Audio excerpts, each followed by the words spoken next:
Bonsoir, j'espère que vous allez tous bien. J'espère que vous êtes tous autour d'un thé. Ce soir, nous avons l'immense honneur de recevoir Dr Fanny Bauer-Motti, qui va avoir le temps de nous parler un petit peu de son parcours et pourquoi pas susciter des vocations.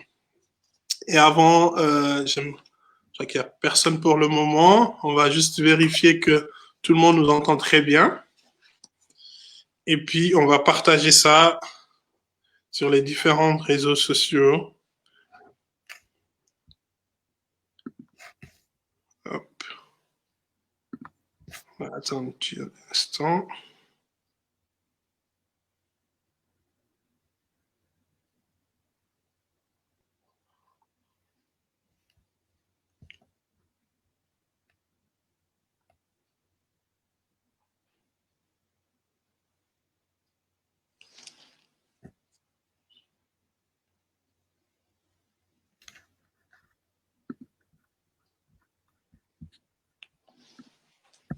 Bonsoir.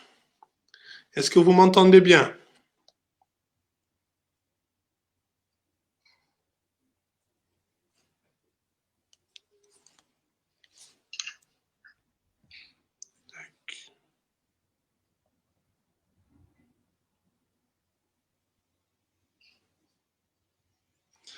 Donc, bonsoir. OK. Est-ce que vous m'entendez bien, Monsieur Gunga?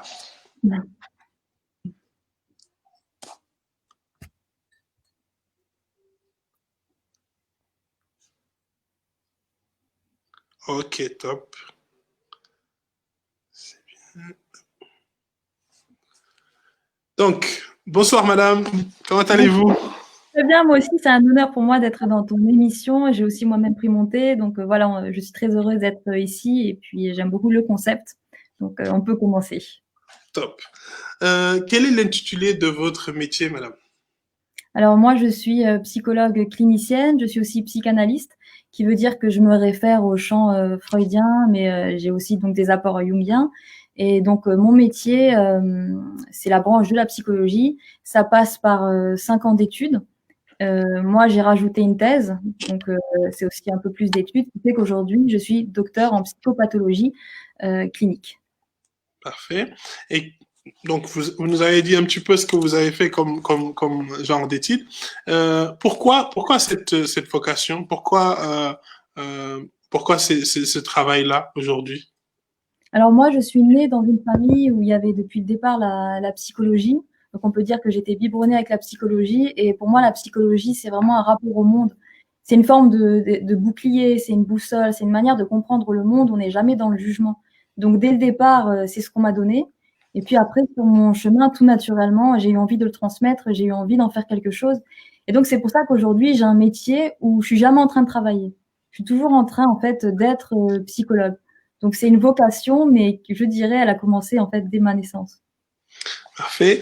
Et quelles sont les évolutions de votre métier? Alors nous, dans nos métiers, ça dépend beaucoup de comment on s'installe parce que en fait, une fois que tu commences à être psychologue, en quelque sorte, tu t'arrêtes jamais. Quand tu as ton cabinet, l'évolution, c'est peut-être de faire d'autres choses, par exemple, de continuer, d'agrandir ton cabinet et puis de d'écrire, de commencer à transmettre, de faire de la recherche. Donc ce c'est pas de l'évolution comme on peut le penser vers le devant. C'est en fait, on élargit, on rayonne finalement sa matière. Et puis il y a des psychologues comme moi, cliniciens qui travaillent dans des institutions. Et puis alors cela, l'évolution, ça peut être effectivement par rapport à l'équipe, devenir chef d'équipe ou ce genre de choses. Donc ça dépend vraiment de dans quel secteur on travaille. Mais quand on s'installe en libéral, donc qu'on est comme moi, avoir son cabinet, à recevoir des clients, je dirais que l'évolution, elle est très personnelle, elle est très liée à ce qu'on a envie de produire ou de créer pour l'autre ou dans la société. Parfait. Et quel est le salaire d'un junior pour ceux qui ont envie de faire ce métier-là dans le futur? Bah là aussi, ça dépend beaucoup de dans quoi on travaille. C'est-à-dire que si on commence en institution, ce sera pas le même salaire que si on s'installe directement en libéral. Si vous vous installez en libéral, donc à ceux qui nous écoutent, sachez que ce que vous allez gagner va dépendre du nombre de personnes que vous allez recevoir et du pays dans lequel vous vous installez. moi, je suis dans plusieurs pays, je travaille en Angleterre et en France, donc c'est pas la même manière au niveau des taxes, au niveau de tout ça, donc ça dépend de beaucoup de choses. Mais c'est un métier, en tout cas, où on peut bien gagner sa vie et on peut bien gagner sa vie en aidant l'autre. Donc voilà, il faut vraiment que les gens se disent que l'argent doit pas être le but, ça doit être un moyen. Mais dans ce métier-là, une personne qui s'y installe et qui veut y faire sa vie, elle peut très bien faire sa vie et gagner assez d'argent pour faire ce qu'elle a envie de faire. Parfait. On va essayer maintenant de connaître qui est la Madame Bauer-Motti. Qu'est-ce qui vous fait lever le matin, Madame? Alors, beaucoup de choses. Si c'est concernant mon métier, c'est déjà le fait d'aider. Enfin, pour moi, la notion d'aide, c'est vraiment quelque chose qui est important. J'ai moi-même eu pas mal d'épreuves dans ma vie et j'ai toujours reçu de l'aide. Et donc, j'ai à cœur de moi-même pouvoir aider et faire partie de cette chaîne de transmission. Quand je parle de l'aide, c'est aussi même des livres que j'ai pu lire, des auteurs, des personnes que j'ai rencontrées sur mon chemin. Donc, c'est important pour moi d'aider. C'est important pour moi de transmettre. Et c'est une des choses qui fait que le matin, je me lève. Après, il y a le fait aussi mon métier n'est jamais répétitif. On est tout le temps en train de rencontrer, on est tout le temps en train de voir le plus beau de l'homme, en quelque sorte. Je dis souvent que si j'avais pas mon métier et que je rencontrais les autres qu'à travers la société, j'aurais peut-être eu peu d'espoir parce qu'il y a des choses très dramatiques dans la société, un peu partout, y compris en France. Mais mon métier me fait vraiment accéder au plus beau de l'homme. Parce que cheminer à l'intérieur de l'homme et quelque part voir à quel point on peut vivre des épreuves mais s'en relever, à quel point il y a des gens, ils ont vraiment eu des vécus très douloureux et ils sont là en train d'être pleins de résilience, ils sont là à chercher des solutions, ils restent dans le don. Ça me donne une grande confiance. Je crois que cette confiance que j'ai en l'être humain, que mon métier me donne, c'est aussi quelque chose qui fait que je me lève positive le matin. Excellent. Et en 3 mots, comment décrirez-vous votre rôle? Alors l'aide, la bienveillance et la transmission. La transmission, vous pouvez développer la transmission? Eh ben, en psychologie et puis en tant que psychologue, c'est-à-dire qu'on aide l'autre à cheminer à travers sa vie, à travers ce qu'il est, mais on donne aussi des outils. Et ces outils, je pense que c'est une chaîne de transmission, c'est-à-dire que un peu partout dans le monde, il y a des personnes qui ont vécu un certain nombre de choses, qui ont cherché à s'en sortir ou qui ont observé l'analyse des mouvements intérieurs. Et puis, du coup, c'est des outils qui se transmettent. Ce pourquoi je trouve que la psychologie, ça rend très indépendant. Parce qu'au final, une fois qu'on y est entré, une fois qu'on commence ce voyage, on recule jamais. Et donc, il y a quelque chose il y a quelque chose qu'on reçoit, il y a quelque chose qu'on transmet. Donc, moi, je l'ai reçu, comme je le disais au début de notre entretien, et je le transmets. Mais après, chaque personne qui commence à planter dans sa terre, on va dire, des arbres de la psychologie, ben, il est à même aussi de transmettre un rapport au monde qui est beaucoup plus équilibré, je dirais. Parfait, merci. Et quel est votre plus bel accomplissement personnel et professionnel aussi? S'ils sont distincts.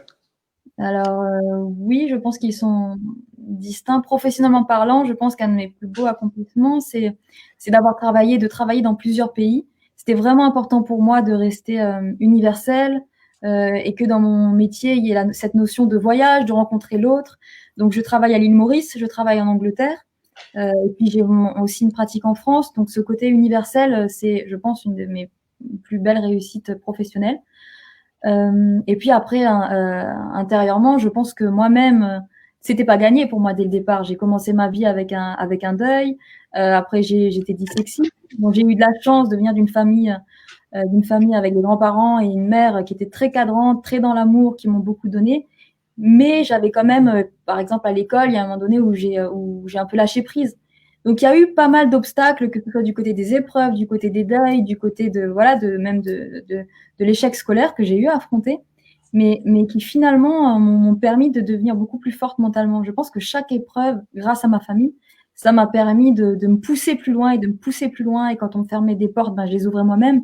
Alors, je dis, je les ouvrais moi-même, mais j'avais ma mère avec moi, mais j'ai eu à bousculer beaucoup de choses et j'ai eu à ouvrir beaucoup de portes. Et finalement, quand je regarde aujourd'hui où j'en suis, quand je regarde les études que j'ai eu la chance de pouvoir faire, et je me suis beaucoup battue pour tout ça, et ben c'est vrai que je suis contente parce que je me dis qu'il peut y avoir une inégalité des chances, mais ça se compense. Ça se compense avec ce qu'on peut recevoir, ça se compense aussi avec l'amour, ça se compense avec ce que tu comprends du monde, ça se compense si tu renonces jamais. Donc en fait, ma vie m'a appris que si tu renonces jamais, tu arrives exactement là où tu veux être. Et c'est aussi quelque chose que j'ai envie de transmettre. C'est très joli. Merci beaucoup de nous avoir transmis ça. Et qu'est-ce que vous préférez le plus dans votre travail aujourd'hui? Moi, je pense que ce que j'aime beaucoup dans mon travail, c'est que je sens qu'on impacte vraiment. C'est-à-dire que on a vraiment moyen d'aider l'autre. Et c'est en profondeur. C'est pas fais ci et puis tu arriveras là. C'est vraiment cheminer à travers les traumas, les questionnements de l'autre, ce qu'il a envie de devenir, ce qu'il a eu en lui de pas encore pouvoir devenir. C'est très précis, en fait, mon métier. Et ça me passionne, me fascine toujours autant de voir à quel point on a en nous du changement, on a en nous d'évoluer finalement, et que dans mon métier, ce voyage-là, eh ben, ça me rend du coup témoin de l'évolution de l'autre, de la résistance de l'autre et de la beauté de l'autre. Et puis encore aujourd'hui, j'ai appris une excellente nouvelle d'une de mes clientes ça m'a fait beaucoup plaisir parce que des fois, on passe des années à accompagner des personnes. Puis quand on voit qu'ils sont devenus vraiment ce qu'ils avaient en eux d'être, je crois qu'il n'y a pas plus beau cadeau que je peux recevoir dans mon métier. Et si vous deviez changer quelque chose dans ce beau métier, ce Je pense serait quoi? je pense que je rajouterai des heures parce que, en fait, au début, quand j'ai commencé, je me disais, bon, voilà, on a du temps, on peut faire beaucoup de choses. Et puis maintenant, je réalise que bah, les journées n'ont que 24 heures. Dans ces journées, j'ai aussi d'autres choses. Donc, je ne peux pas travailler plus de 10 heures par jour. Et en fait, au bout d'un moment, ça devient limité parce qu'on aimerait pouvoir accompagner plus de gens. On voudrait pouvoir, voilà, faire plus. Alors moi, ma manière de compenser ça, c'est que maintenant, bon, j'écris, j'ai toujours écrit, mais là, j'essaye de plus produire, j'essaye de faire des vidéos, j'essaye de faire des choses. Mais c'est vrai que si on pouvait avoir plus de temps, c'est quelque chose qui aurait été positif pour moi. Top. Ça ne se fait pas comme ça d'habitude. D'habitude, j'ai déroulé un questionnaire, mais j'ai le questionnaire de Monsieur Grange qui est très intéressant, qui nous pose en dehors de votre métier, vous êtes engagé sur des thématiques. C'est ça sa question.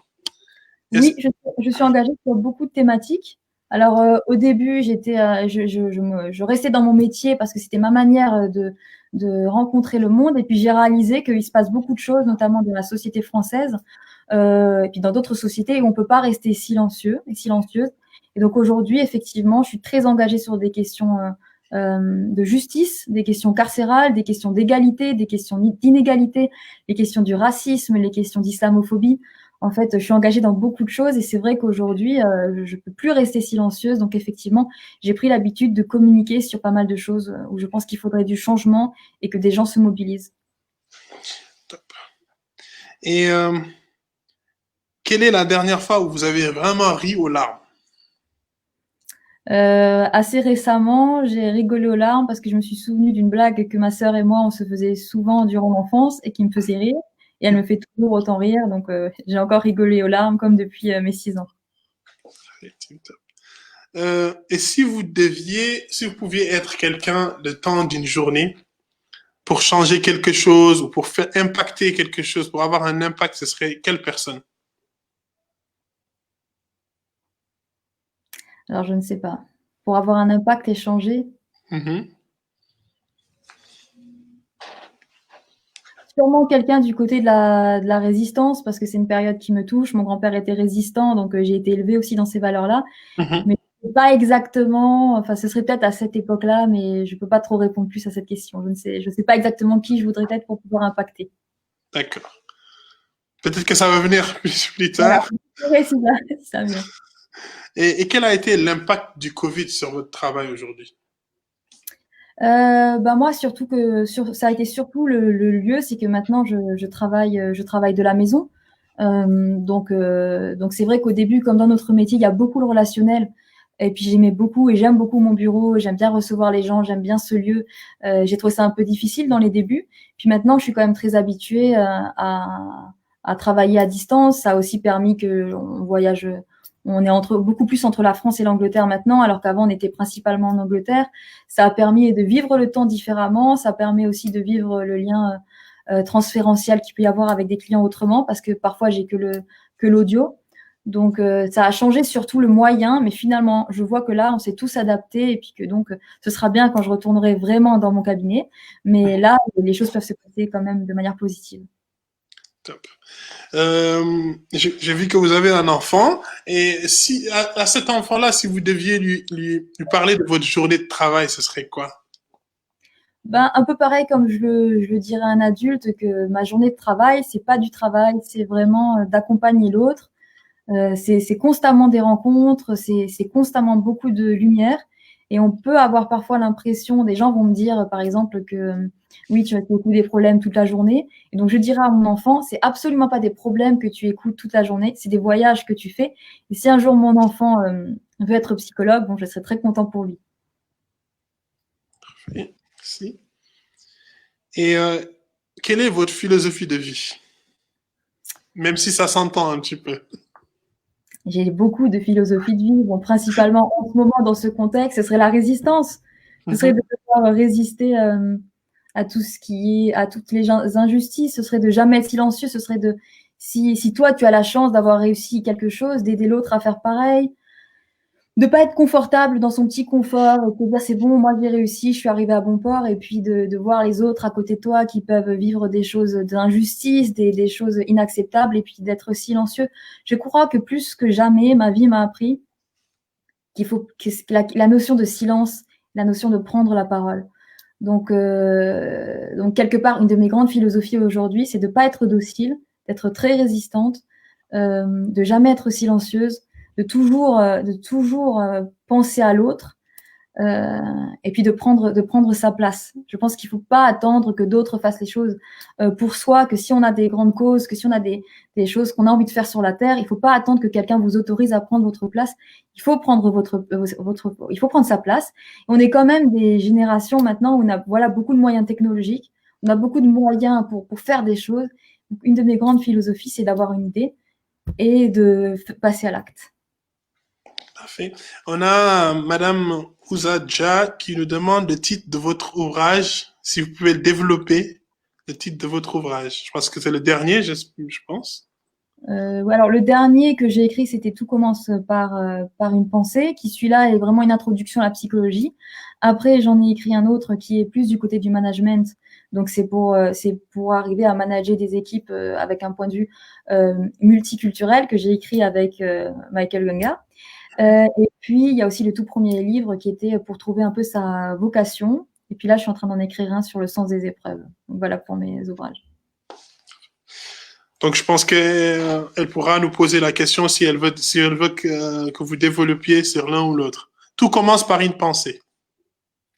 Donc, Tout commence par une pensée. Voilà, c'est mon dernier ouvrage et c'est celui qui traite de l'introduction vraiment à la psychologie, quelque part, comment se connaître mieux connaître l'autre et donc arriver à être plus en paix dans la vie.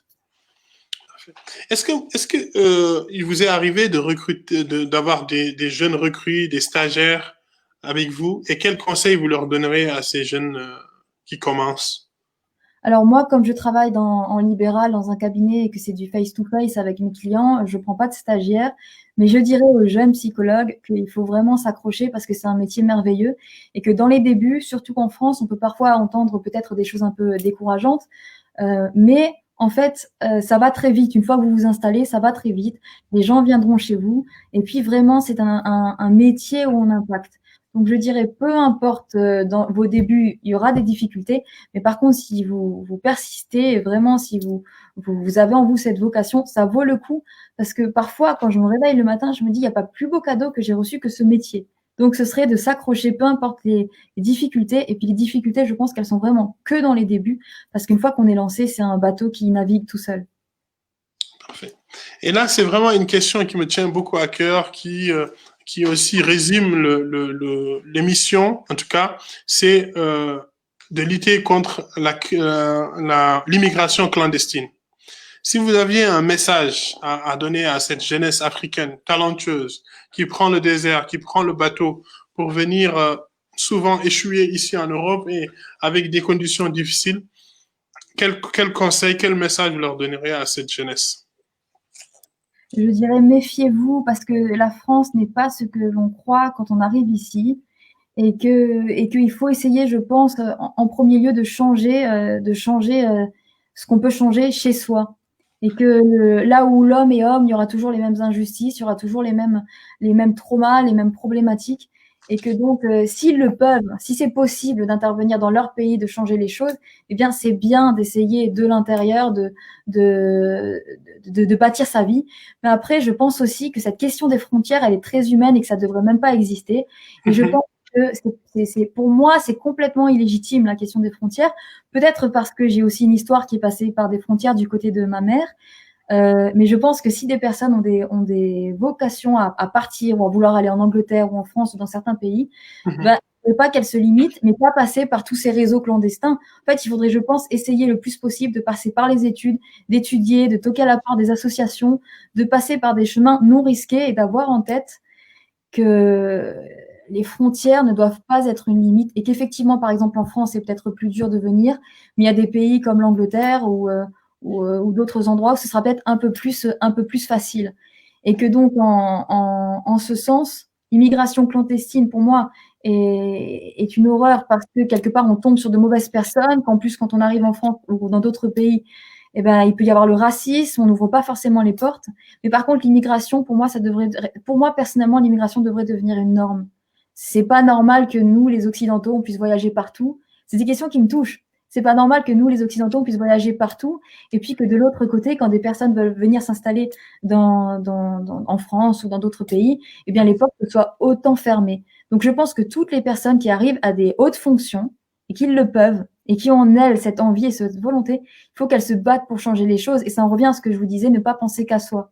Donc, si on arrive à un certain endroit, il faut essayer de repérer ceux qui ont en eux de faire de belles choses. Il faut essayer de pousser les gens à se construire, que ce soit dans leur pays d'origine ou que ce soit ailleurs. Il faut que nous essayions ensemble de construire le plus possible des routes sécures. Par contre, effectivement, en France, aujourd'hui, la situation, elle est quand même délicate parce qu'il y a beaucoup de racisme, parce qu'il y a beaucoup d'incompréhension, parce qu'il y a beaucoup d'ignorance et que donc la route n'est pas facile. La route clandestine, celle-là, est une route beaucoup trop dangereuse et ne vaut pas le coup. Par contre, la route de la bataille légale sur le terrain des études avec des associations, celle-là, elle vaut le coup si on a envie de partir et de refuser cette notion de frontière. Parfait. On a une question de Monsieur Alagapan. Désolé hein, si j'ai écorché votre nom, monsieur. Il dit quels sont vos conseils pour vivre en paix dans cette société et dans cette vie dans laquelle on peut être confronté au quotidien à toute difficulté extérieure et intérieure. Alors, je pense que c'est une grande question qu'il faudrait qu'on passe du temps à en parler. En premier lieu, je pense que c'est de toujours se battre et de jamais être dans le renoncement. Tant que vous êtes en mouvement dans votre société, à l'intérieur de vous, par rapport à vos problématiques, il ne peut rien vous arriver. Donc, un des plus grands conseils que je me donne et que je donne aux gens, c'est vraiment d'être tout le temps en train de marcher. Peu importe le chaos, peu importe ce qui peut se passer, si vous êtes en train de marcher, ce sera qu'un passage. Et donc, on arrive assez vite, à l'instant d'après, on arrive assez vite dans des horizons plus positifs. Mais il vaut mieux se battre, être dans l'action, essayer de créer des choses à l'intérieur de soi ou à l'extérieur, que être dans la contemplation du chaos et puis du coup de se sentir parfois submergé par des choses qui sont inacceptables pour nous. Parfait. Et est-ce que vous avez un mentor? Et si vous avez un mentor, si vous pouvez nous donner son nom et nous expliquer pourquoi il a été un mentor pour vous ou elle. Alors, je suis pas trop dans la notion de mentor, moi, mais si je devais désigner une personne qui a été mon mentor, bon, ce serait ma mère. Parce que ma mère est décédée maintenant, mais c'est une personne qui a énormément inspiré ma vie, qui m'a beaucoup donné. Ça a été un très, très grand exemple. Elle a eu beaucoup d'épreuves, mais je pense que c'est une des adultes les plus heureuses que je pouvais voir quand j'étais petite. Puis c'était quelqu'un de, voilà, profondément dans l'aide à l'autre, qui m'a appris à quel point c'est qu'une notion de différence n'existait pas, à quel point nous, on était déjà différents de l'autre et que donc ça universalisait un peu le tout. Donc ma mère, je dirais, a été mon plus grand mentor et puis mes grands-parents aussi. Donc c'est une famille, on va dire, qui m'a beaucoup donné. Après, sur ma route, effectivement, j'ai croisé des personnes et c'est des personnes déjà à côté de moi. J'ai une équipe autour de moi qui m'inspire beaucoup. Et puis j'ai eu des rencontres de vie aussi qui ont pu beaucoup m'apporter. Encore toujours du côté de la résistance. Donc si je sors de cette notion de mentor qui me parle pas forcément, il y a des personnes que j'ai pu voir vivre de très grosses épreuves, rester debout, être lynchés dans les médias et puis ne pas renoncer, continuer à faire ce qu'ils ont eu à faire. Ça, pour moi, ça a été des exemples. Donc, pour moi, quelqu'un qui reste debout alors qu'il vit le pire, qu'il vit la plus grande des injustices, et puis qu'il arrive à se relever et à recommencer et à continuer à accompagner les gens sans renoncer à croire en l'homme, c'est de très grands exemples. Donc j'ai eu ça sur ma route, et c'est vrai que ça m'inspire beaucoup. Merci beaucoup pour cet échange. Donc, paix à son âme à votre maman. Vraiment, on prie pour elle, parce que moi, voilà, selon ma croyance et ce que je pense, je prie beaucoup sur elle, parce que je pense qu'elle nous a donné une fille merveilleuse, si je peux me permettre, parce que je vois votre travaux, ce que vous faites, et c'est juste extraordinaire. Je vous laisserai là introduire le sujet d'actualité que vous voulez nous partager avec nous, et je demanderai aux personnes qui nous regardent déjà merci d'être là et de poser votre question, que ce soit interactif. À vous la parole, madame. Alors, vous m'aviez demandé voilà, s'il y avait un sujet qui m'intéressait. Effectivement, en ce moment, je suis très investie, ça fait quelques années, dans la question de l'injustice et de l'inégalité des chances dans le monde carcéral et dans la justice en général. Et donc, c'est vrai que j'ai pu constater que finalement, même en France, où on pourrait penser qu'on a un bon système et qu'on a un système qui protège, eh bien, selon qui l'on est, c'est pas du tout un système qui protège, c'est un système qui peut détruire. Parce qu'effectivement, selon notre religion, selon l'idéologie, selon ce que l'on représente, eh bien finalement, on peut avoir affaire, notamment dans des questions de justice, on peut avoir affaire à des personnes qui ne seront pas en train de vous voir, qui seront en train de vous juger à travers des prismes ou des biais cognitifs. Donc là, par exemple, une des affaires qui m'a fait voir finalement il y a eu 2 fois, je pense, dans ma vie où j'ai vraiment été confrontée à l'injustice. Et je pense que je vais commencer par là pour présenter ce que j'aimerais que les gens comprennent, notamment au sujet de la France. Mais je pense que ça, c'est dans plusieurs pays. La France est quand même le pays que je connais le mieux. J'ai grandi à Strasbourg, et puis un de nos proches, dont on était très proche, a été retrouvé mort. Il a été assassiné. Et puis finalement, quand on a voulu qu'il y ait une enquête, quand on a voulu qu'il se passe des choses, parce qu'il venait d'un certain quartier, parce qu'il était peut-être vu comme quelqu'un où c'était pas intéressant de mener l'enquête, je ne sais pas exactement ce qui s'est passé. Mais en tout cas, à l'époque, il y a pas eu d'enquête. Et puis en 2 jours, il a été déclaré qu'il s'était suicidé. Alors que l'enquête de la balistique, nous avons œuvré pour que l'enquête de la balistique nous ramène ces éléments. Il a été prouvé qu'il n'avait pas de poudre sur les doigts. Et puis quand on n'a pas de poudre sur les doigts, je ne sais pas si vous le savez, mais ça signifie qu'il n'a pas pu, lui, se tirer une balle dans la tête. Donc cet élément qui aurait dû, à minima, provoquer une enquête, qui aurait été réparateur pour sa famille, eh bien finalement n'a pas eu lieu. Et je vous laisse imaginer à quel point ça peut être destructeur pour une famille quand on ne sait pas ce qui s'est passé pour son enfant, pour son petit-fils, pour son frère, qu'on pose le mot suicide sans même qu'il y ait une enquête. Alors peut-être, je ne dis pas que là aussi, est-ce que c'est une question d'ignorance? Est-ce que c'est une question que finalement on ne comprend pas le vécu de l'autre? Parce que à cet instant-là, une enquête aurait été réparatrice, et on aurait été dans un système qui répare. Le fait qu'il y ait eu cette étiquette et pas d'enquête, c'est déjà une déshumanisation de cet instant-là. À l'époque, j'étais très jeune, donc j'ai pas eu en moi de pousser plus loin. Et puis des années plus tard, moi et mon équipe, nous avons tous été pris dans une autre affaire assez médiatique, le dossier Tarek Ramadan. Nous avons pu voir qu'il y a eu là aussi beaucoup d'injustices, beaucoup de quelque part de dysfonctionnement dans la justice. Et puis alors de nouveau, je me suis rendu compte à quel point, selon qui l'on est, on n'a pas affaire à une justice qui veut réparer. On n'a pas affaire à une justice qui va vraiment chercher la vérité en prenant le temps de la vérité. On a affaire à des hommes avec un grand H. On a affaire à une magistrature avec ses biais. On a affaire à des questions de psychologie. L'homme ou le musulman méchant, les femmes qui seraient forcément que des victimes. Puis alors là, je vous cite que cette affaire, mais j'ai discuté du coup j'ai voulu me renseigner sur ces questions-là. Donc j'ai rencontré beaucoup d'avocats. J'ai rencontré des magistrats. Et donc, en fait, ça concerne tout le monde, parce que dans la magistrature, il y a autant d'islamophobie que d'antisémitisme. Il peut tout y avoir, parce que c'est une question d'homme. Alors aujourd'hui, je pense qu'il faudrait des garde-fous. Je pense qu'on ne peut plus se permettre de penser que la justice, même la phrase « je fais confiance à la justice », moi, aujourd'hui, je ne fais pas confiance à la justice, parce que je ne fais pas confiance aux hommes de manière générale et à leur névrose. Et rien que basé là-dessus, je pense qu'il faudrait qu'on ait plus de transparence. Il faudrait que les magistrats soient plus obligés d'étayer finalement les questions de procédure.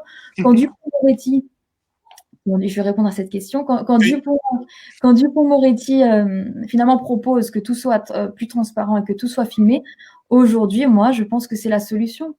Parce que dans les huis clos, on ne sait pas ce qui se passe exactement.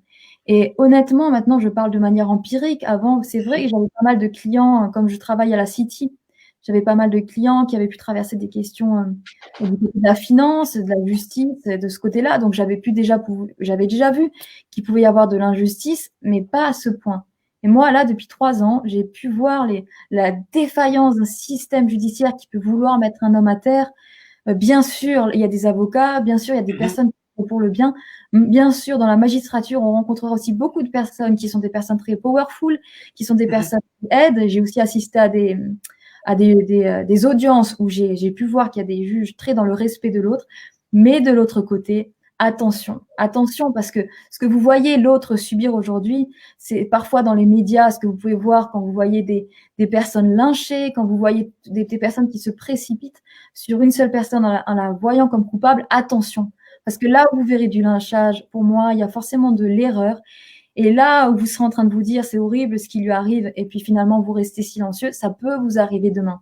Parce que toute personne, pour moi, qui est issue des minorités, toute personne, on peut même parler de l'inégalité des chances au niveau du narratif. Toute personne qui aurait grandi dans un milieu, il ne peut pas bien s'exprimer et où il va avoir affaire à un juge et où devra dire son histoire, et ben il aura plus de mal à se dire que l'autre qui sera capable de dire c'est comment et c'est pourquoi. Et là, il n'y a pas de solution encore à l'heure actuelle aujourd'hui.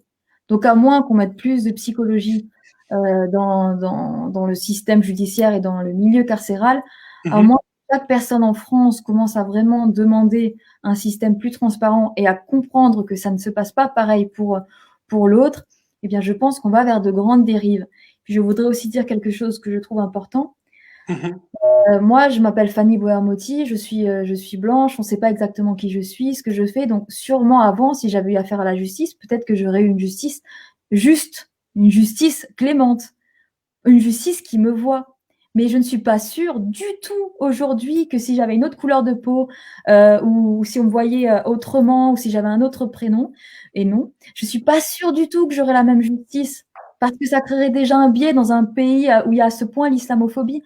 Alors avant, en France, il y avait un problème d'antisémitisme et des gens se sont profondément battus pour que ce problème se règle. C'est-à-dire un problème qui m'a longtemps tenu à cœur puisque mon grand-père s'est beaucoup battu sur ces questions-là. Mais aujourd'hui, c'est l'islamophobie. Et donc, on se retrouve constamment avec la question de l'altérité, avec la question du racisme. Et j'aimerais que cette question devienne une problématique beaucoup plus globale et que tout le monde se renseigne vraiment sur ce qu'on est en train de vivre dans les prisons, sur ce qu'on est en train de vivre dans les prétoires, sur ce qu'on est en train de vivre dans le système judiciaire, dans les audiences.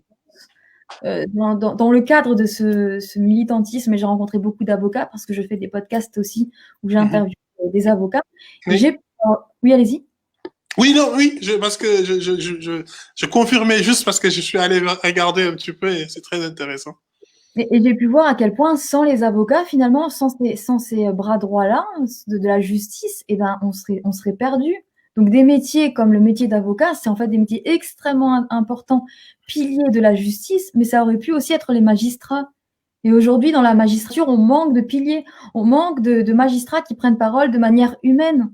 Et c'est triste parce que moi, j'ai rencontré aussi des magistrats très humains. Si ceux-là, on les entendait plus, on aurait peut-être plus confiance en la justice, mais c'est pas ceux-là qu'on entend le plus. Et moi, quand j'ai pu maintenant vraiment voir l'envers du décor d'un dossier comme celui du dossier Tariq Ramadan, vraiment, la justice me pose question et la magistrature me pose question aussi. Et je pense, comme j'ai interviewé aussi un autre magistrat qui avait un avis intéressant, c'est que quelque part, il faudrait essayer de mieux comprendre les profils de certains magistrats et essayer aussi peut-être de mettre plus je le répète, de psychologie, parce que peut-être qu'effectivement, ils sont confrontés à des cas qui leur font généraliser, mais en même temps, on est tous dans des métiers avec des responsabilités. Moi, en tant que psychologue, je dois prendre mes responsabilités et je dois assumer mon métier, les avocats aussi, les politiques aussi.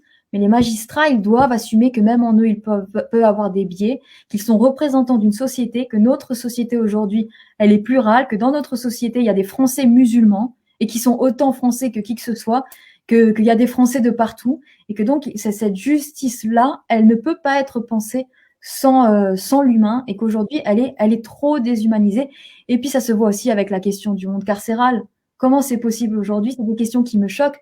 Bon, là, je fais un monologue, arrêtez-moi si vous avez des questions. Non, non, non, non, c'est tout à fait. J'écoute religieusement, comme on dit. C'est des questions qui me choquent quand je vois que la présomption d'innocence en France, et c'est bien, devrait être l'exception, et qu'aujourd'hui, on voit que, en fait, tout le monde ou n'importe qui est envoyé en détention provisoire. C'est pas normal quelque part que la détention provisoire soit devenue presque, je dirais, une norme. Et imaginez dans la vie d'une personne qui est injustement en détention provisoire, comment ça peut la réparer ou la construire de quoi que ce soit. C'est profondément destructeur. Et puis, il y a eu beaucoup de suicides dans ces détentions provisoires. Alors, on entend ça comme des chiffres, mais en fait, c'est des pères, c'est des enfants, c'est des membres de certaines familles. Donc, c'est terrible que cette justice prise dans un bureau, parfois en 5 minutes, définisse toute une vie et parfois détruise toute une vie. Exactement. Il y a quelque chose dont on parle peu, mais moi, ça me choque, c'est le numéro de matricule aussi. Ça veut dire on met des gens en prison ou en détention provisoire et puis tout d'un coup, ils sont plus Fanny Bouhermoti ou Moussa, ils sont quelqu'un d'autre, quoi. Ils sont un numéro et pour leur écrire, c'est un numéro. Et c'est triste, en fait, parce que du coup, si la prison avait comme vocation soit d'être pédagogique, soit quelque part de punir, mais qu'il y ait une compréhension et une possibilité de réinsertion, ben, on ne peut pas s'y prendre plus mal. Parce qu'il n'y a pas moyen de comprendre exactement il n'y a pas moyen de comprendre ce qu'on a fait quand on est plongé dans l'injustice et la déshumanisation la plus profonde. Alors moi, aujourd'hui, je pense que la prison devrait être pour protéger, s'il y a des personnes finalement qui sont dangereuses pour la société, là, effectivement, la prison est utile. Et encore, j'ai parlé avec un avocat, maître Arié Halimi, qui disait que la question de dangerosité aussi, il faut la questionner, parce que comment on décide vraiment qu'une personne est dangereuse? Donc, j'ouvre grand la question. Je ne sais pas exactement ce qu'il faut qu'on fasse dans notre société, mais ce que je sais, c'est que la prison est beaucoup plus destructrice que constructrice de quoi que ce soit, que les questions de détention provisoire sont dramatiques. C'est pour ça que la France est souvent épinglée par la CEDH, et c'est bien qu'elle soit épinglée, parce qu'on ne peut pas, comme ça, constamment, sur décision d'homme, mettre des personnes en prison. Et puis, encore une fois, la question il faut trouver un moyen d'être plus transparent, et que les personnes qui font partie des minorités, les personnes qu'on a envie de détruire, les instructions où il peut y avoir de la politique qui rentre en compte, et on a tout simplement envie de faire du présumé coupable le coupable question politique ou idéologique, ben, à cet endroit-là, il faut vraiment œuvrer pour que nos sociétés ne laissent plus passer ça. Parfait. On a une question de M. Grinch qui demande, vous pensez que la justice est impartiale? Moi, je pense que la justice est totalement partiale, et je pense que c'est triste. Il y a parfois, effectivement, je pense que parfois la justice est juste. Par exemple, peut-être que dans le droit de la presse ou en droit des affaires, et puis encore, bon, je ne sais pas, mais je pense qu'il y a peut-être des endroits dans la justice où on peut trouver plus de justesse, mais dans des affaires pénales, je pense que c'est des questions, on est vraiment dans du partial, on est dans du biais, je le répète, des biais psychologiques, on est dans du jugement, il y a beaucoup des questions de racisme. Donc, c'est vraiment un espace qu'il faut repenser et que toute la société doit y participer. La notion que je vous disais avant, elle me semble importante. Si vous êtes capable de voir à côté de vous quelqu'un tomber ou quelqu'un être emprisonné injustement, c'est que c'est pas loin de vous. Et que donc, ça pourrait vous arriver. On peut se croire protégé, mais en réalité, ma vie m'a appris qu'on n'est pas du tout protégé et que tout peut arriver. Donc, c'est vraiment important de lutter pour l'autre si on n'est pas encore concerné. Et il a, M. Grinch aussi, pas renchérir, mais donner une piste peut-être de réflexion. Est-ce que c'est pas dû à l'effet des médias, le fait que la machine comme ça s'emballe comme ça, judiciaire, parfois, sans pour autant qu'on oublie la notion de la présomption d'innocence? Oui, alors je pense qu'effectivement, les médias jouent un rôle très important. Alors pour le coup, c'est vraiment un quatrième pouvoir. J'ai toujours su à quel point la presse jouait un rôle, mais là aussi, bon, c'est peut-être les désillusions de l'âge adulte ou des épreuves de la vie. Mais moi, avant, je voyais la presse comme vraiment un organe qui régule la société, qui est dans l'information, qui apporte quelque chose. Et aujourd'hui, je constate vraiment qu'il y a une forme de propagande dans la presse française. Alors des fois, c'est aussi de l'ignorance. Je pense qu'il y a des journalistes qui sont sincères dans ce qu'ils écrivent, mais c'est quand même du racisme. Le nombre d'articles dans des journaux qu'on peut lire où c'est purement du racisme, on fait passer ça pour de l'information. Puis même dans nos médias, vous avez dû le voir aussi, les chroniqueurs qui se laissent aller à dire des choses choquantes. J'ai même pas envie de citer leur nom parce qu'après on en parle trop. Quelque part, donner une place à cette parole-là, c'est destructeur, hein, parce que finalement, qu'est-ce qu'on transmet aux jeunes générations qui regardent ça? Qu'est-ce qu'on transmet sur ceux qui ont vraiment vécu l'exil, qui sont en France et puis qu'on traite de je ne sais quoi? Donc pour moi, il y a une grosse problématique dans les médias déjà de racisme, d'ignorance, de propagande, on connaît mal l'autre. Les questions d'islam, par exemple, en France, elles sont extrêmement maltraitées pour moi. C'est trop d'amalgame dans la terminologie, il y a de la confusion. Même la question du voile politique, je trouve ça dramatique. J'ai beaucoup eu de femmes dans ma clientèle qui ont été traumatisées, qui portent le voile non pas par des questions politiques, qui portent le voile par des questions du côté de leur cœur, du côté de leur manière de vivre la religion, qui sont absolument pas politisées et qui ont été traumatisées par cette haine qu'on peut retrouver parfois chez nous. Alors, il faut vraiment que les gens comprennent que dans la vie d'une femme, par exemple, qui porte le voile, toutes ces questions-là, tous les regards qu'elles peuvent recevoir dans la rue, c'est un trauma, c'est traumatisant, et c'est aussi passé par les médias, parce que s'il y avait des journalistes qui avaient fait des écrits sur ce que peut être le voile, et des journalistes, je veux dire des médias par exemple qui ont du poids dans la société, qui auraient fait de vrais articles, de recherches pour mieux connaître les autres, ben on n'en serait pas là aujourd'hui. Donc les médias ont un grand rôle dans pas mal de choses. Les médias pourraient avoir un grand rôle dans l'équilibre, dans la connaissance de l'autre, dans la paix finalement dans notre société. Mais pour l'instant, il y a encore beaucoup trop de médias qui sont dans la destruction pour moi. Et donc par rapport aux questions judiciaires, effectivement, quand on est une personne médiatique, eh bien il y a une espèce d'acharnement, il y a une espèce de lynchage en fait.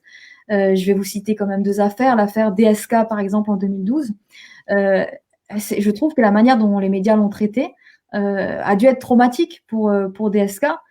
Et puis finalement, aujourd'hui, on le voit, il a été plus ou moins innocenté sur pas mal de choses que les médias ont décriées. Mais à l'époque, comme c'était DSK, certains se sont quand même mobilisés pour dire ça suffit.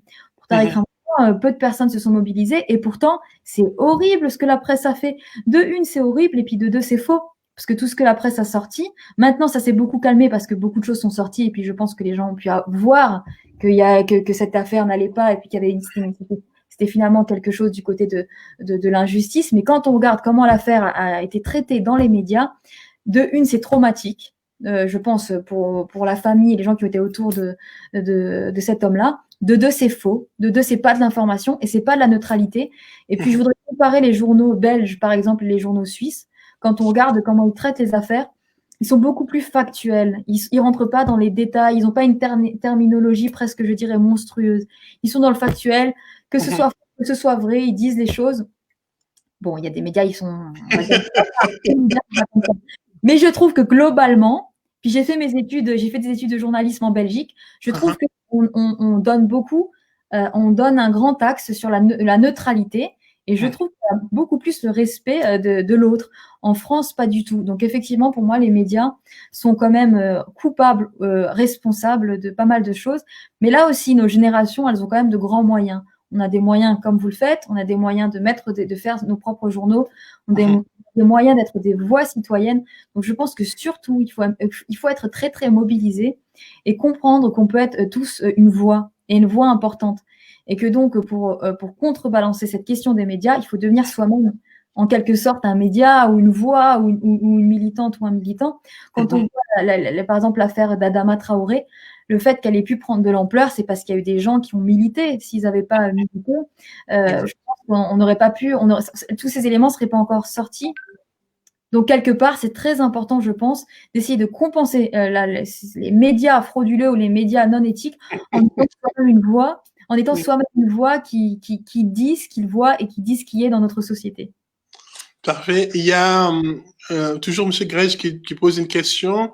Quelles sont les solutions pour améliorer tout ça? Alors, bon, je pense que là, on est sur le fil de ce que je disais un peu, c'est-à-dire vraiment, quelque part, être soi-même un acteur de cette société. À chaque fois qu'il y a des médias, je pense, qui disent qu'ils sont dans le lynchage, qui sont dans de fausses informations. Et de toute façon, c'est facile à vérifier. Quand vous avez un média ou un article qui utilise une certaine terminologie qui n'est pas neutre, qui quelque part rend monstrueux l'autre ou qui est dans le sensationnel ou dans le dramatique, eh bien, c'est déjà un journal où je pense qu'il faut quelque part mettre un red flag. Là, il s'y passe quelque chose. Moi, je pense qu'il faut plus partager tous ces médias. Il faut vraiment essayer de moins en parler et de plus parler des personnes qui sont de vraies voix, des personnes qui sont en train de donner une information qui unit, pas qui divise. Même la notion de l'ignorance. Le racisme, pour moi, c'est très lié à l'ignorance.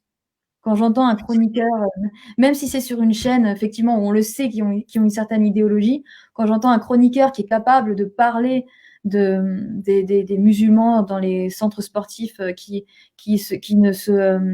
prennent leur douche avec leur maillot de bain, mais alors, comment cette information peut être intéressante? Mais comment on peut passer ça? Et comment on peut rentrer le soir et être content d'avoir dit ça? Et vous voyez, la question pour moi des musulmans aujourd'hui, c'est la question quand même pour moi des juifs d'hier. Donc, Oui. c'est quand même une répétition. Pour moi, c'est de l'ignorance pure.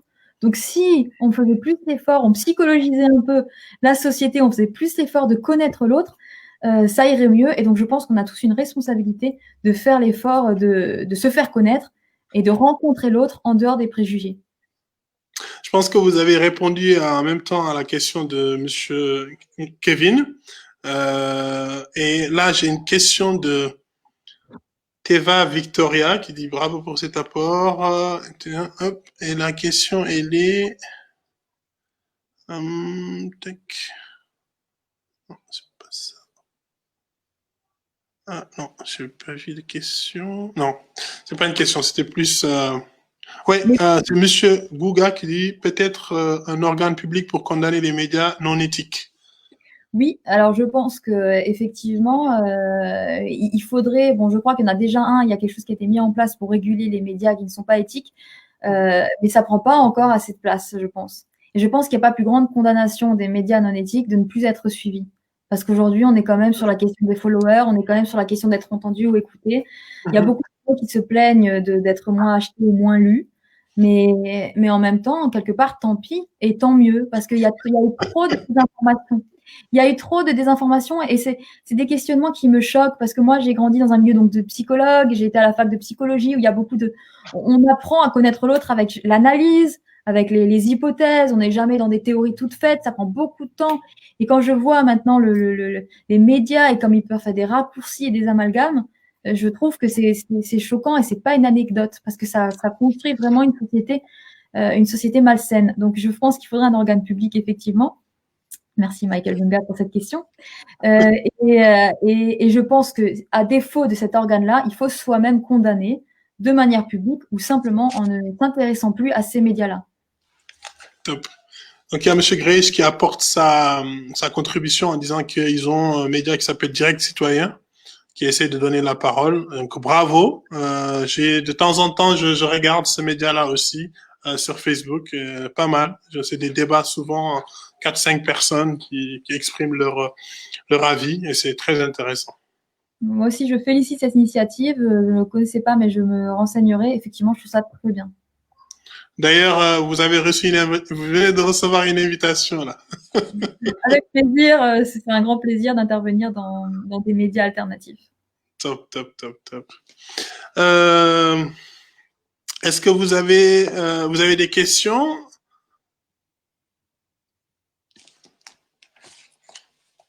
On va peut-être attendre un peu. Peut-être que vous pourriez nous donner votre avis sur ce que vous pensez Oui, du système exactement. carcéral et du système judiciaire en France. Comme vous l'avez dit, et je pense que ça saute aux yeux, et parce que vous l'avez dit, on y réfléchit, c'est pas loin de nous. Si c'est à côté, c'est que ça peut venir. On n'est pas à l'abri. Et le fait en fait, vous m'avez sensibilisé en même temps, en fait. vous m'avez réveillé un petit peu en me disant, oui, en fait, il faut faire quelque chose. Et je pense que rien que d'en parler, rien que de... Moi, j'ai fait 2 ans de droit après avoir fait mon parcours en mathématiques et autres. Et j'aimais aller, c'était à Tours, et j'aimais aller voir des débats au palais de justice. Et j'étais là, je venais, je m'assoyais, et puis je regardais un petit peu ce qui se passait. Et déjà, c'était un impact. Je voyais ce jugement-là, une personne qui venait, qui expliquait sa situation, et du jour au lendemain, pas du jour au lendemain, quelques heures plus tard, le juge venait, il donnait sa sentence. Et je me posais la question aussi de savoir, est-ce qu'il a pris le temps de connaître cette personne? Peut-être qu'il y a des gens qui vont simuler, qui vont faire semblant ou autre, mais peut-être. Mais comme vous l'avez dit, c'est extrêmement facile de juger quelqu'un tout de suite, de ne pas prendre ce côté psychologique, de prendre le temps de réfléchir, de mettre des distances et de comprendre vraiment la personne avant tout de suite que la sentence tombe. Et oui, en fait, j'ai pas vraiment un apport à ce que vous avez dit parce qu'en fait, vous m'avez réveillé en même temps. Que là, C'est quand même un apport ce que vous dites parce qu'effectivement, est-ce qu'ils ont pris le temps et ont-ils le temps de rencontrer l'individu, la personne qui est en face d'eux, ou est-ce que c'est sur un dossier? Et ce dossier, qui l'a fait, qui l'a écrit? Parce que dans le code déontologique de la magistrature, normalement, tout doit être rédigé à charge et à décharge. Mais parfois, les dossiers sont à charge. Donc comment ça se fait alors que c'est pas alors que c'est pas du côté d'une déontologie qu'il y ait certains dossiers où il n'y a pas tous les éléments qui équilibreraient un dossier. Donc effectivement, pour moi, il faudrait avoir plus de temps, et ça peut pas non plus passer par des psychologues, parce qu'il y a parfois des psychologues qui interviennent sur des dossiers. Mais ces psychologues, combien de temps ils rencontrent les gens? Parce que s'ils la rencontrent que 45 minutes, non, on peut pas avoir un vrai avis. Donc la justice, pour moi, doit prendre plus c'est pas qu'elle doit être rendue, elle doit être rendue en moins de temps, mais elle doit prendre plus de temps et un temps beaucoup plus précis. Et donc effectivement, il faudrait plus de moyens dans notre justice, mais pour humaniser, pas pour rendre plus rapide et que ce soit encore pire. En fait, il faut prendre le temps de quelque part d'humaniser. Puis je voudrais aussi dire concernant les fausses accusations que en fait, il y a beaucoup de personnes qui sont condamnées à tort. Il y a peut-être des personnes qui sont quelque part qui sont punies, qui ont vraiment fait quelque chose et qui ont fait des braquages ou je ne sais quoi, puis ils sont mis en prison. Mais dans mon métier, les gens qui viennent après avoir vécu, par exemple, des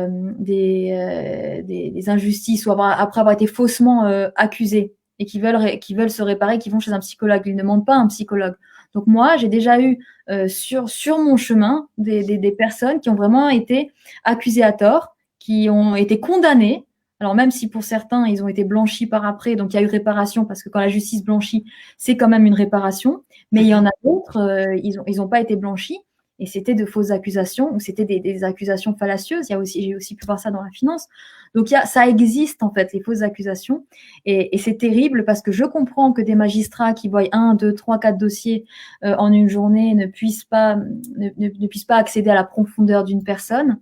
Mais en même temps, dans la vie d'une famille, je le répète, d'un individu, qu'est-ce que ça représente d'être faussement accusé, de devoir payer quelque chose qu'il ne l'a pas fait? Donc pour moi, il faut faire de grandes discussions. Là, on parle beaucoup de grandes discussions, de grands débats qui sont faits autour de sujets comme le séparatisme, qui est un sujet qui crée une problématique, alors que moi, je répète, j'ai grandi à Strasbourg, on est tous ensemble ici, il n'y a pas de problématique. Quelque part, là, pour moi, c'est un gouvernement qui crée une problématique autour, encore et toujours, des musulmans. Je le répète, comme ça pouvait se passer pour le peuple juif d'antan. Moi, je pense qu'il devrait y avoir plutôt de grandes discussions autour de la justice. Et puis, en plus, si les enfants grandissaient en voyant qu'un gouvernement pose des questions sur humaniser la justice, pose des questions sur comment faire pour que finalement on soit plus juste, on répare, on guérisse, comment faire pour protéger la société de ceux effectivement qui doivent être protégés même d'eux-mêmes et en même temps être dans la prévention pour les autres, ça transmettrait de très grandes valeurs, ces débats-là. Mais il n'y a pas vraiment ces débats-là en France. En fait, on s'occupe d'un problème qui n'est pas un problème, on le crée, et tout ce qui est du côté des valeurs françaises, on les oublie complètement. Parfait, parfait. Il y a une question de Monsieur Gouga qui demande pourquoi la plupart des gens restent silencieux face à l'injustice. Alors, je pense que ça dépend des profils, ça dépend de qui reste vraiment silencieux. En France, je pense qu'on peut être angoissé de prendre parole. Je pense qu'en France, on peut avoir l'impression que si on commence à trop prendre parole, eh bien, il peut nous arriver quelque chose dans nos métiers. Il y a peut-être un trop grand enfermement, il y a peut-être trop une impression que tout ne peut pas être dit. Et puis, c'est vrai qu'il y a de vraies pressions. Je ne sais pas si vous connaissez un peu Twitter, mais par exemple, sur Twitter, la fachosphère, elle sévit énormément, elle est trop peu punie. Quand on voit toute la manipulation, tout ce qu'ils peuvent faire, cette fachosphère, et ben finalement, ils sont pas punis, ils sont entre guillemets, ils sont comme dans une zone de non-droit, alors que en fait, Internet a des droits et donc il faudrait pouvoir porter plus plainte. Ça, c'est encore une autre question. Et donc, je pense qu'en France, on peut avoir peur de prendre parole. On peut aussi avoir l'impression que ça va pas être utile, qu'on va rien changer, que c'est des causes vaines, et donc on reste à sa place et puis finalement on fait rien, alors que ça change énormément. Qui que vous soyez, ça change de prendre parole. Quoi que vous ayez en vous, où que vous soyez dans la société, ça change. Une personne plus une personne plus une personne, ça devient une masse. Je pense qu'on doit miser sur la masse. On est beaucoup quand même comme ça. Quand je discute avec des gens de ma génération, je vois qu'il y a beaucoup de personnes qui ont vraiment à cœur d'être déjà l'être ensemble, la cohésion, le fait de pas vouloir diviser. En fait, on est beaucoup plus que cette minorité raciste qui prend sans cesse parole. Donc je pense que c'est beaucoup. Oui, allez-y. Est-ce qu'il y a un phénomène psychologique qui fait que les gens acceptent cette injustice et puis restent comme ça? Ouais, moi je pense qu'il y a une question, il y a ce que j'appelle la trace psychique de la discrimination ou la trace psychique de la colonisation. Je pense qu'il y a une espèce de docilité qui est passée par une histoire avec un grand H, où on a l'impression que finalement tout n'est pas permis. Il y a une espèce de docilité. Et finalement, quand on regarde notre société française, ceux qui arrivent à ne pas être dociles, c'est parfois avec leur code à eux. En fait, ils sortent des règles avec leur code à eux. En fait, c'est quand même on est quand même en train de donner de donner les places. Toi, tu peux réussir dans le sport, mais dans la politique, ça va être dur. Et si tu réussis dans la politique, tu dois prendre une petite place. On est quand même tout le temps en train de définir qui doit prendre quoi comme place. Et donc, je pense que ce qui fait qu'il y a une acceptation, c'est qu'il peut y avoir une forme de docilité. Parfois, on est docile et on n'a même pas conscience qu'on est docile. Parfois, on croit qu'on veut pas trop prendre parole, mais en fait, c'est pas qu'on veut pas, c'est qu'on a des névroses ou des problématiques intérieures qui nous donnent l'impression, là je le répète, qu'on va pas être utile, que ça fait pas la différence. Et puis il y a une autre problématique, ça qui est partout dans le monde où il y a pu avoir des minorités qui ont pris la place dans des pays majoritaires. Si on prend trop parole pour celui qui est opprimé alors qu'on a une bonne place, ben peut-être que finalement on n'aura plus cette bonne place parce qu'on fera trop partie des opprimés.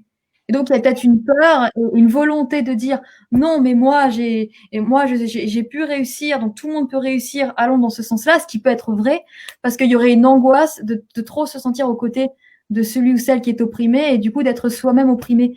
Donc, vous voyez, il y a mille et un facteurs qui peuvent amener au silence, mais il faut y faire attention. Et il y a mille et un facteurs qui peuvent amener à la docilité. Il faut y faire attention. Parce que pour moi, la docilité, c'est vraiment une grosse problématique. Mais là aussi, on peut travailler dessus. On peut travailler sur soi pour comprendre, pour l'identifier, pour arriver à être un acteur qui prend de la place. Top. Je pense qu'on va prendre les deux questions, si votre temps vous le permet. Pour Kevin, sur le plan psychologique et chemin intérieur, quel serait votre conseil pour faire de son mieux et être en paix en étant autour de toutes les injustices dans ce monde? Alors, je vais prendre une image que je donne beaucoup dans ma clientèle. Je pense qu'il faut se bâtir une vie sur le haut de la montagne. Je pense qu'il faut pas n'avoir qu'un pied sur terre, en fait. Il faut être dans sa société, construire, bâtir, se battre, mais il faut avoir un pied ailleurs. Alors, pour ceux qui ont une spiritualité, ça passe par la spiritualité. Pour ceux qui sont dans d'autres pensées, ça peut passer par l'intellect, le fait d'avoir un refuge, la méditation, mais il faut surtout essayer constamment d'analyser les choses. L'analyse, pour moi, c'est une grosse protection. C'est souvent quand on est au bas de la montagne et qu'on observe le monde qu'on est submergé, et même quand on s'observe soi-même. Mais quand on est sur le haut de la montagne avec de la hauteur et qu'on analyse, déjà on est plus protégé parce qu'on est moins atteignable. Donc pour moi, c'est un exercice de distance. Il faut arriver à avoir toujours une petite distance avec ce qu'on peut et comme on y arrive pour ne pas se laisser submerger. Et puis surtout aussi rester connecté au beau. Parce que quand même, quand on regarde ce qu'il y a entre les êtres humains, par exemple l'amour ou la bienveillance ou les gens qui se protègent ou voilà, il y a les créations où on sent qu'il y a des choses extrêmement positives. bah, ça peut quand même donner confiance. Il y a quelque chose d'extrêmement beau en l'être humain. Et puis, comme pour tout, il y a l'ombre de la lumière. Et donc, pour essayer de ne pas être connecté à ces ombres-là, y compris à sa propre ombre, je pense qu'il faut toujours essayer d'avoir son refuge qui ne peut qu'être intérieur. Et on va prendre la dernière question, Madame Victoria, qui demande une formation psychologique pour les protagonistes du système judiciaire. Comment lutter contre la mafia judiciaire? Que pensez-vous de la pathologie des médias sur les musulmans et l'islam? Alors, les 3 questions sont très intéressantes. Merci de poser ces questions. Alors, pour la première question, oui, je pense vraiment qu'il faut une formation psychologique pour les protagonistes du système judiciaire. Alors, c'est pas que parce que j'y ai fait mon métier, c'est parce que je le sais que la psychologie, c'est l'étude des mouvements intérieurs. Comment peut-on juger l'autre si on n'a pas des connaissances sur, par exemple, comment déjà, ne serait-ce que comment arriver à repérer, par exemple, des discours qui sont délirants. Déjà, rien que ça, ce serait important. Donc, je pense qu'il faut de la formation pour arriver à mieux reconnaître qui on a en face de soi. Et c'est pas un temps inutile, c'est un temps essentiel. Je pense qu'il faut des psychologues aussi pour repérer quand même les profils dans les formations de la magistrature.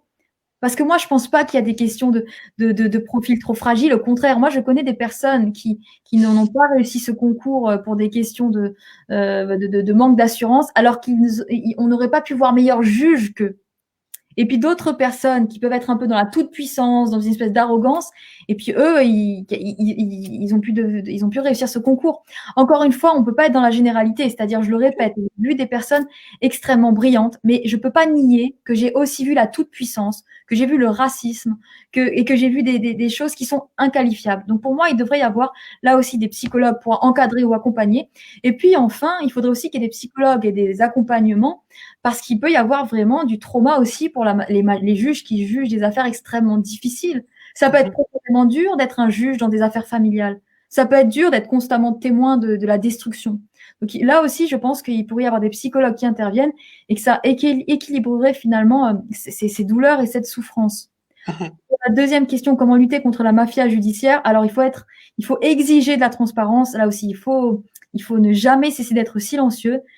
Il faut être très, très, très vigilant parce que moi, si je n'avais pas eu différentes choses sur mon chemin, j'aurais jamais vraiment cru qu'il y avait une mafia judiciaire. Moi, je pensais que parfois les gens allaient un peu loin, qu'il pouvait y avoir des hommes névrosés qui jugent, oui, mais qu'il y avait pas, ça allait pas aussi loin. Mais en fait, je me suis complètement trompée. Parce qu'aujourd'hui, je vois qu'il y a de la politique plus que jamais chez certaines personnes. Et aujourd'hui, je vois plus que jamais à quel point on peut parler de mafia judiciaire. Et puis, il y a des personnes qui ont été faussement accusées. C'est souvent aussi des personnes qui sont dans la politique. C'est des personnes qui ont fait des choses, qui ont été gênantes. D'autres qui ont vraiment fait des choses et où il y a eu des grosses enquêtes journalistiques et on voit qu'ils ont fait des choses. Eux, ils passent au travers des mailles du filet. Donc, comment, moi, citoyenne, je ne peux pas dire il y a une mafia judiciaire, il y en a une. Comment lutter en étant des témoins actifs, en exigeant de la transparence, que nos générations à nous prennent beaucoup plus de place, qu'on parle du fait qu'on est tous ensemble, qu'on parle du fait de dans quoi on a grandi, à quel point c'est différent de ce que les gouvernements, de ce que certains politiques, de ce que certains médias retransmettent.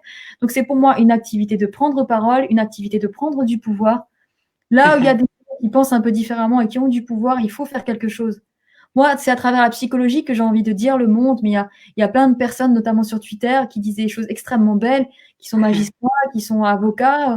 Donc chacun, à partir de là où il est, je pense qu'il faut qu'il ait connaissance de ces mafias qui sévissent un peu partout et qu'avec la parole et des actions, eh bien, on soit tous en lutte.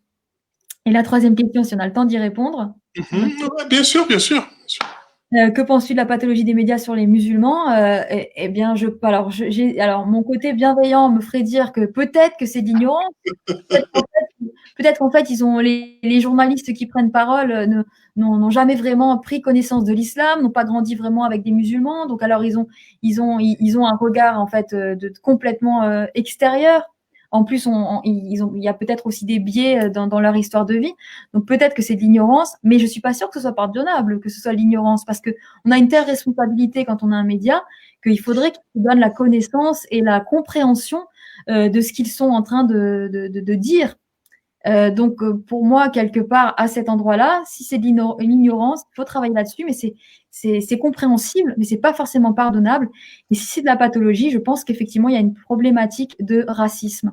il y a du racisme et pour nous, les cliniciens, les psychologues, le racisme, c'est de la pathologie. C'est une manière de vivre l'autre dans une volonté de le voir différent, dans une volonté de se voir différent. C'est aussi une manière d'être quelque part, de se sentir le centre et que c'est forcément l'autre qui est en tort, voilà, qui ne fait pas bien les choses. Donc, le racisme est une pathologie, mais aussi, là, il y a une responsabilité de ceux qui donnent autant parole à tous ces racistes, entre guillemets. Donc, la meilleure chose que je pourrais dire aujourd'hui, c'est qu'il y a un fil conducteur entre tous les racismes qu'on rencontre en France depuis maintenant, on va dire, plusieurs siècles. Et donc, c'est extrêmement important de ne pas être une oreille de ces médias qui sont dans la pathologie et de ne pas être une main qui va partager cette pathologie-là. Top. Merci beaucoup, vraiment, Madame Bauer, pour votre intervention. Je suis très honoré de vous avoir aujourd'hui ici dans cette émission. Merci beaucoup à toutes les personnes qui ont posé les questions, que ça a été interactif. Le mot de la fin vous revient, Madame. Alors, le mot de la fin, c'est merci à toi de m'avoir invité.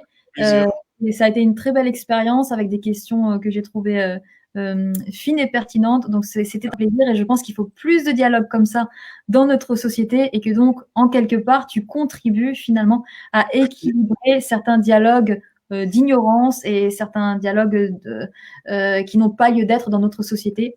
Donc, le mot de la fin, ce serait bienveillance et qu'on essaye tous de se donner plus de compréhension sur le monde qui nous entoure. Top. Merci beaucoup. Bonne soirée à tout le monde et puis à très bientôt autour d'un thé. Avec plaisir. À très bientôt. Au revoir. Au revoir.